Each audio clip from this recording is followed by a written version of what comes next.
Cara kita menyikapi begitu besarnya jurang yang terjadi antara teknologi dengan kebutuhan pengisian jiwa terhadap anak-anak kita, karena kita butuh mereka punya jiwa, bukan cuma sekedar punya kepintaran. Nah itu gimana tuh?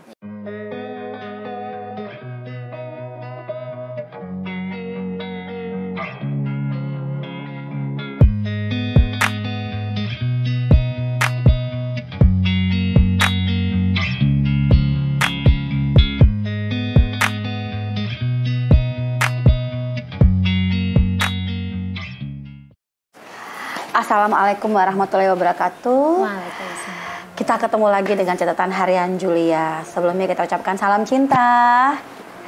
Salam cinta.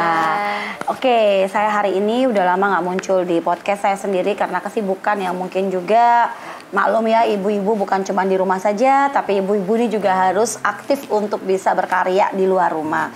Dan hari ini dalam rangka Hari Ibu, saya Julia Putri Nur kembali untuk bisa menyapa teman-teman dan sahabat saya, khususnya ibu-ibu hebat yang ada di sekitar saya, karena bintang itu tidak selalu satu dan pasti ada bintang-bintang yang bertebaran di sampingnya, karena yang satu tuh cuma matahari ya kan. Jadi kalau bintang pasti banyak, dan kali ini bintang itu adalah teman saya sendiri. Sebelum kita masuk ke tema yang hari ini akan kita bahas terkait dengan ibu, anak maupun zaman sekarang ini, apa sih sebenarnya kendala-kendala kita sebagai seorang ibu di zaman teknologi yang sangat canggih sekarang ini, di zaman sosial media yang luar biasa. Kita akan berbicara dengan sahabat saya nantinya yang bernama Ibu Esti. Tapi sebelumnya jangan lupa kalian untuk subscribe, like, dan tentunya follow catatan harian Julia, karena di sini banyak informasi dan banyak inspirasi, juga ilmu-ilmu yang tentu kalian perlu pahami dan ketahui di channel YouTube ini. Oke teman-teman, sebelum kita berbincang, kita harus kenal dulu nih siapa tamu kita kali ini. Seorang pemerhati juga, seorang yang konsen di bidang pendidikan, dan juga beliau adalah seorang ibu. Namanya Mbak Esti. Kita sapa ya, Mbak Esti. Selamat siang. Selamat siang Kak Yuli. Sudah makan kah? Belum. Jadi kita santai aja nih Mbak Esti ya, karena ini Hari Ibu, karena saya pengen banget ngangkat di podcast kayak saya ini sosok seorang perempuan yang sosok juga seorang ibu rumah tangga, ibu karir, dan ibu yang paling tentunya yang kita harapkan ibu yang peduli. Karena berkarir belum tentu peduli, ya kan? Bekerja belum tentu peduli. Nah hari ini kita duduk bareng di sini di tempat yang sangat hikmat ini, walaupun sederhana. Kita baru merayakan Hari Ibu juga di sini ya bersama anak-anak kita, dan saya ingin menanyakan kepada Mbak Esti. Kita punya anak, saya punya anak. Tadi banyak anak-anak di sini di rumah singgah Yayasan Ar-Rahman di sini namanya. Nanti kita akan bicara dengan siapa sih pemilik Ar-Rahman ini. Nah, di sini kita sempat melihat anak-anak itu dididik secara religi, sekaligus juga ada seni. Nah, itu kan pendidikan yang dari zaman dulu kita juga dapat kan ya. Kita dapat les menari, les menyanyi, kita dapat juga belajar mengaji ke guru-guru ngaji ke tetangga-tetangga kita ya. Kita belajar seperti itu. Nah, cuman ini kan sudah ada zaman yang dua sisi ya. Konvensional tetap berjalan walaupun mulai minimalis, tapi yang sudah canggih juga mulai merasuki ke pergaulan anak-anak dan keseharian anak-anak kita. Oke, teleponnya didiemin dulu biar nggak mengganggu. Jadi Mbak Esti, yang ingin saya tanyakan, mungkin Mbak Esti sebagai pelaku pemerhati anak juga di sini, channel saya ini memang lebih fokus kepada bagaimana kita mengedukasi tentang pemahaman-pemahaman yang perlu mereka pahami juga. Nah sekarang saya pengen nanya, anak-anak sekarang, kita berharap anak-anak kita ini sedikit banyaknya seperti kita dulu nih, tahu mengaji, tahu menari, tahu menyanyi, walaupun basic, ada jiwa seninya, karena setiap anak punya itu. Nah, mengembangkan mereka memang kan harus interaktif dan offline ya. Bagaimana melatih mereka, bagaimana mereka bisa melihat dunia dia yang sebenarnya bermain. Tapi mungkin Mbak Esti sendiri tahu bahwa anak-anak yang terlahir di era, apalagi generasi sudah Z seperti ini, generasi sekarang ini yang sudah lahir di 4.0 maupun menuju 5.0, kita juga harus akui bahwa mereka itu tidak bisa lepas dari teknologi. Nah, mungkin istilahnya kita sederhanakan, anak-anak yang lahir di zaman teknologi ya. Bagaimana menurut Mbak Esti, apakah kita mampu mendidik anak kita hanya dengan teknologi itu sendiri, Apa kita tetap harus mempertahankan kebiasaan-kebiasaan pola lama kita di sini?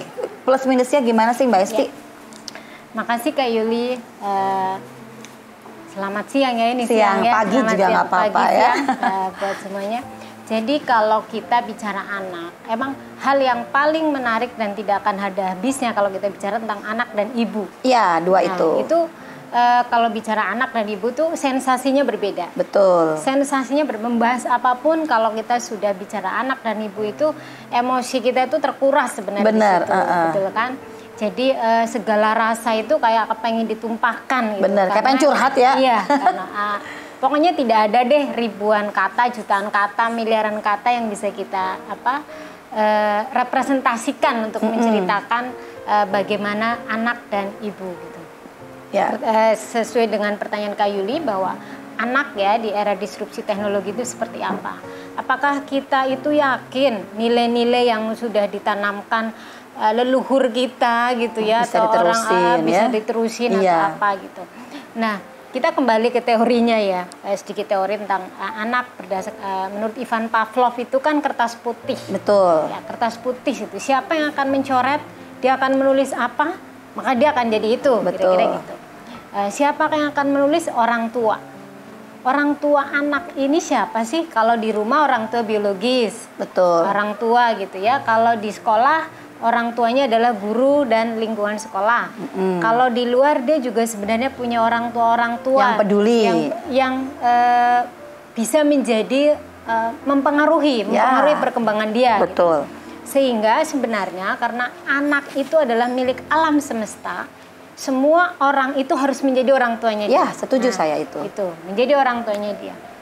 Itu yang pertama, yang paling dasar kedudukan si anak ini gitu ya, bahwa semua orang itu harus menjadi orang tua buat anak. Jadi kita tidak boleh melihat anak yang dalam konteks anak kita tidak doang. menerima, tidak menerima haknya, kemudian dia mengalami apa itu kita biarkan, kita nggak bisa seperti itu karena dia itu adalah milik alam semesta gitu. Jadi kita punya kewajiban memelihara mereka, membuat dia lebih baik dan dia menerima haknya, menerima sesuai hak hidupnya gitu. Itu yang pertama. Kemudian yang kedua, bagaimana anak itu sekarang, anak Gen Z ini, dia kan ada di dalam proses perubahan peradaban. Zaman, ya, peradaban dan zaman. Dia harus dijembatani, yaitu dengan apa? Dengan pendidikan itu. Karena pendidikan itu adalah jembatan peradaban. Ketika anak-anak kita tidak dibekali dengan pendidikan yang tepat, pendidikan itu kita tidak bicara formal saja, informal, non formal dan sebagainya, maka kita seperti menyerahkan anak itu ke zaman, digulung zaman, dibiarkan saja arus ya. Nah itu kita tidak mestinya kita harus peduli, kita tidak boleh seperti itu, kita harus benar-benar menjaga dia.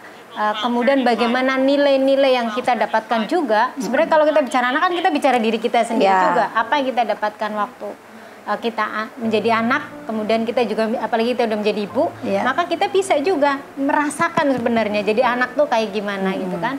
Kemudian jadi ibu juga tanggung jawabnya seperti apa. Dalam proses peradaban ini benar-benar anak ini harus bukan dikurung, tapi benar-benar dia harus dikasih pemahaman, yang tepat ya, betul. Kita tidak bisa juga mengajak mereka untuk tidak dengan teknologi gitu, dilarang dan dibatasi itu tidak mungkin. Tetapi tetap itu kan mesin gitu kan, itu kan semuanya mesin.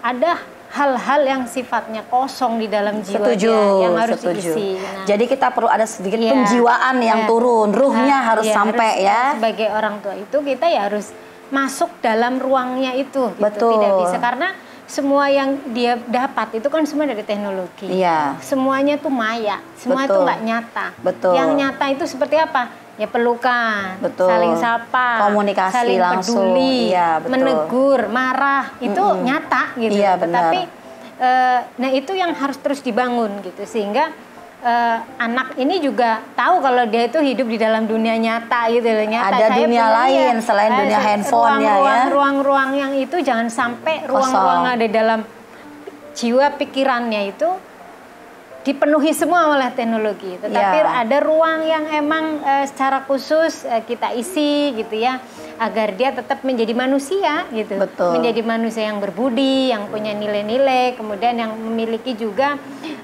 karakter, kepribadian, sehingga kalau pikirannya sudah benar, maka sikapnya, perilakunya juga benar. Mindsetnya sudah tepat, dia akan melakukan yang terbaik juga. Kalau pikirannya sudah tidak benar, maka akan mempengaruhi sikapnya dan perilakunya. Maka sebagai orang tua kita harus pikirannya dimasukin gitu. Kita berkewajiban untuk memasukkan segala bentuk kebaikan, segala bentuk budi pekerti yang bisa mempengaruhi sikap dan perilakunya. Gitu. Kira-kira itu sih Kak Yuli. Jadi sangat banyak gitu ya. Teknologi ini kan positif juga. Mereka mampu menyediakan berbagai menu-menu, berbagai informasi yang memudahkan kita. Betul, gitu loh. Iya, benar. Jadi itu yang kita manfaatkan untuk bisa mengisi ruang-ruang yang ada di dalam jiwa dan pikiran anak kita gitu. Saya pikir itu sih karena tidak bisa kita hindari. Setuju saya Mbak Esti, luar biasa banget.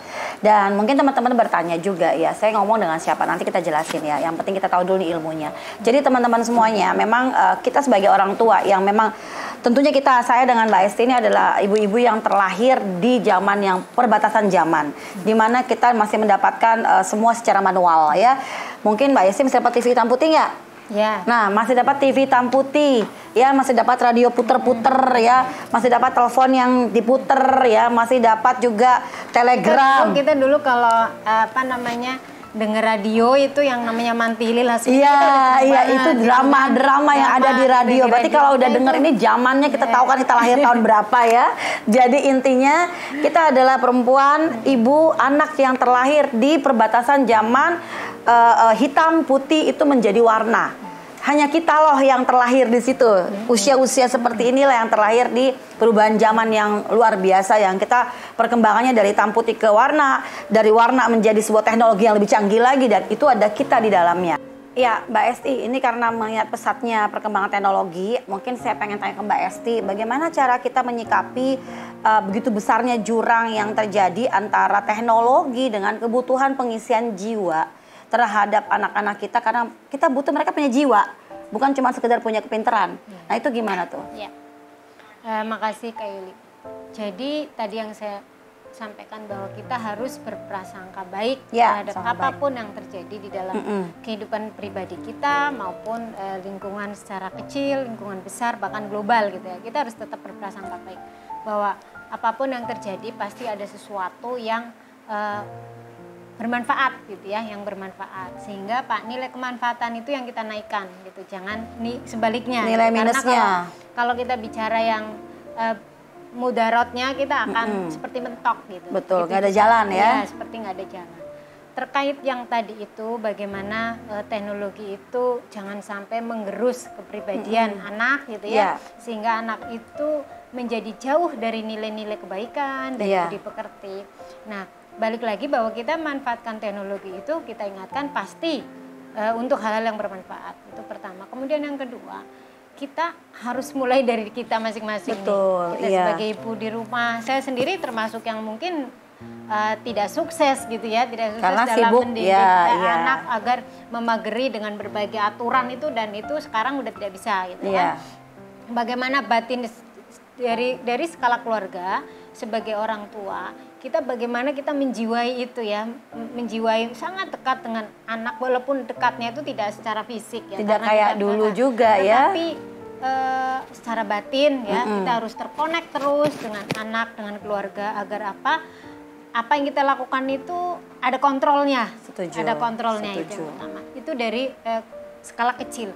Begitu juga skala berikutnya gitu ya, skala masyarakat, skala luas dan seterusnya gitu. Jadi kita nggak mungkin melakukan ini sendiri. Kalau semua orang memiliki spirit yang sama, pergerakan yang sama, mungkin. Iya Nah, benar. Itu tidak mungkin gitu. Kita nggak mungkin juga, karena teknologi itu sudah sangat melekat, luas, sudah melekat, dan itu kita hidup di situ gitu kan. Bahkan kalau Gen Z itu kan disebut dengan native digital, penduduk sudah terlahir digital gitu ya. Jadi itu sesuatu yang tidak mungkin kita itu memisahkan itu nggak mungkin, sehingga hal-hal yang paling konkret ya seperti itu, kita sebagai orang di dalam keluarga harus juga memiliki empati yang tinggi gitu ya terhadap perubahan-perubahan kecil di dalam keluarga yang kira-kira misalkan ini kayak sedikit aja masalah. Di rumah saya itu ada 2 lantai, saya di atas, ada keluarga yang di bawah. Begitu saya membutuhkan sesuatu ke bawah, itu saya sudah WA. Karena sudah jauh ke bawah. Jauh ke bawah. Ini lah kok saya jadi seperti ini? Udah males aja kayak dulu turun ke bawah ya. Nah itu saya menyadari ini nggak bener gitu. Kok WA gitu kan? Turunlah, ketok pintu gitu kan. Kak ini saya butuh ini itu hal kecil. Karena ada komunikasi yang terbangun. Gitu. Itu hal yang sangat kecil, tapi itu saya pikir itu terjadi di mana-mana. Betul. Beda kamar masa WA, ya kan? Iya, beda kamar, beda lantai, telepon. Nah itu sudah jangan sampai kita wewean di sini deketan. Itu udah nggak sehat. Itu ciri bahwa ini hubungan nyatanya itu udah nggak sehat. Interpersonalnya sudah mulai kurang. Itu udah mulai kurang. Saya ngalami sendiri, makanya wah ini nggak bener nih. Iya, harus koreksi ya. Apakah terlalu berat kita turun ketok pintu dan sebagainya gitu. Tapi emang kecuali badan kita lagi nggak enak, nggak fit dan sebagainya itu boleh. Itu di dalam. Nah begitu juga di lingkungan kantor, di lingkungan lebih dan besar sebagainya lagi, dan sebagainya itu hanya masalah komunikasi. Iya, benar. Nah itu dan kita pelan-pelan untuk tidak bergantung secara total gitu ya. Untuk hal tertentu kita bergantung, tetapi untuk hal-hal tertentu lagi itu jangan. Tetap gitu kita harus pakai manual sistem gitu. ya. Bukan tentang manualnya, tetapi tentang kehidupan nyatanya itu. Iya, berarti kita harus tidak lagi harus selalu mengandalkan teknologi kan, seperti itu. Maksudnya, misalkan gini Kak, mengajak anak pergi ke pinggir kali itu kan nikmat banget. Iya benar. Kenapa harus anak itu terbius, terus kemudian terobsesi kepengen pergi jauh yang seperti ada yang dia lihat di sosial media atau di gadgetnya. Mengajaknya dia bermain di lapangan, mengajaknya dia ke pinggir kali, kalau saya ke pinggir kali aja itu udah makan waktu berjam-jam dan dia jalan kaki pinggir jalan aja belum pernah nih anak-anak saya jalan kaki di bawah jalan kaki jauh itu kan nggak pernah saya pikir hal-hal sederhana, jadi tidak perlu dibuat bahwa ini harus monster gitu, itu menakutkan, enggak, karena itu yang terjadi pada zamannya dan peradabannya seperti itu. Menuju peradaban yang lebih canggih lagi. Nah, kita harus menggawangi dengan hal-hal nyata kecil gitu. Betul. Tetapi muka kita itu harus bisa dibaca oleh anak secara langsung. Setuju. Ekspresi kita, batin kita gitu. Ada sentuhan-sentuhan ya. Oke. Ini Mbak Esti, terima kasih banget. Kalau ini karena memang saya pengen banget ngomong tentang anak, ibu dan pendidikan ini sampai pagi kalau bisa kita ngomong ya. Cuman karena kita terbatas oleh waktu durasi.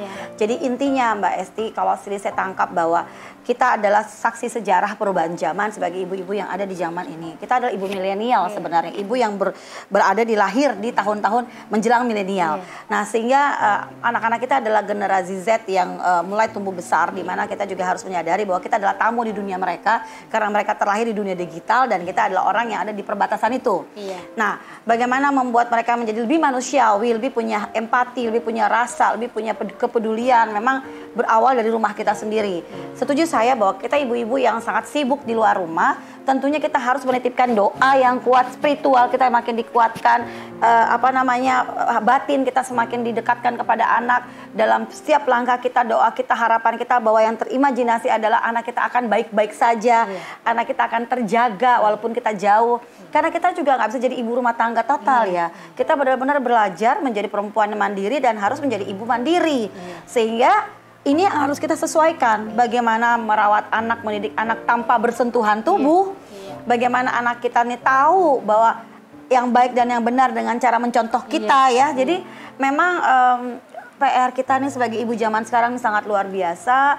Dan benar kata Mbak Esti, kita harus positive thinking, apapun yang terjadi, sekalipun dikelilingi dengan hal-hal yang negatif, kita selalu yakin bahwa ini akan ada celah pasti untuk melihat anak kita akan menjadi lebih baik ke depannya. Pasti ada titik balik di mana. Hanya mungkin yang kita takutkan ke depannya Mbak Esti, sebelum saya tutup, jangan sampai kecanggihan teknologi akan mengembalikan kita ke zaman purba. Di mana teknologi akhirnya dibekukan dan kita kembali dengan benar-benar tidak ada apa-apa. Karena saking berlebihannya manusia. Melupakan takdirnya bahwa dia sebenarnya adalah manusia yang punya hati. Ya, manusia yang punya budi pekerti ya. Seperti itu ya. Oke, Mbak Esti, mungkin kita akan buka sesi lagi nanti kapan-kapan kita ngobrol, karena Mbak Esti adalah sahabat saya, jadi kapan saja saya colek dia pasti akan mau berbicara. Dan tolong jelaskan Mbak Esti sekarang di mana aktivitasnya? Ya, saya ketua sebuah yayasan. Yayasan juga, peduli anak juga ya? Yayasan Pendidikan Penuntun Masa Depanku, Yayasan Pesanku. Di situ juga ada lembaga kajian pendidikan. Di situ kenapa saya banyak bertemu dengan berbagai segmen ya, dalam permasalahan anak juga ya, dengan permasalahan pendidikan. Kalau bicara pendidikan udah pasti peserta didik anak itu. Kemudian saya juga sebagai ketua Departemen Himpunan Nelayan Seluruh Indonesia Pendidikan, Himpunan Nelayan Seluruh Indonesia, Departemen Pendidikan, di mana saya juga sering prihatin dengan anak-anak nelayan, anak-anak pesisir. Nah, kalau secara profesional saya masih di konsultan di bidang pendidikan. Oke, berarti ya salah kan kalau saya panggil hari ini untuk berbicara tentang pola didik ibu di zaman lagi, sekarang. Saya pengurus harian LP Ma'arif Nahdlatul Ulama. Itu lebih penting. Ma'arif Nahdlatul Ulama. Jadi kalau kita mau cari ibu-ibu yang bicara tentang pendidikan, ada di catatan harian Julia, karena semua pasti yang saya undang adalah ibu-ibu yang peduli dengan pendidikan dan anak. Dan hari ini saya dengan Mbak Esti. Oke, teman-teman sekalian, mungkin kalau mau konsultasi atau mau ngobrol lebih panjang lagi, kita akan siap dan silahkan untuk bisa menghubungi kami. Tapi intinya, walaupun podcast ini sangat sederhana, saya yakin ini akan menjadi pesan-pesan untuk masa depan ya Mbak Esti ya. Ini akan terekam digital dan akan menjadi jejak kita untuk mendidik anak bangsa. Sekali lagi terima kasih Mbak Esti udah mau duduk bareng di sini secara sederhana dan sudah merayakan Hari Ibu. Kita ucapkan selamat Hari Ibu buat ibu-ibu hebat seluruh Indonesia, dan semoga kita akan menjadi ibu-ibu yang tetap konsisten untuk mendidik anak kita ya. Tetap kita amanahkan diri kita ini untuk berjalan di dalam sedekah ilmu ya, mewakafkan waktu kita. Terima kasih sekali lagi Mbak Esti. Sampai ketemu lagi. Salam cinta. Salam cinta. Jangan lupa di subscribe dan di share sebanyak-banyaknya, karena ini ada informasi penting di dalam catatan harian Julia. Terima kasih. Assalamualaikum warahmatullahi wabarakatuh. Waalaikumsalam warahmatullahi wabarakatuh.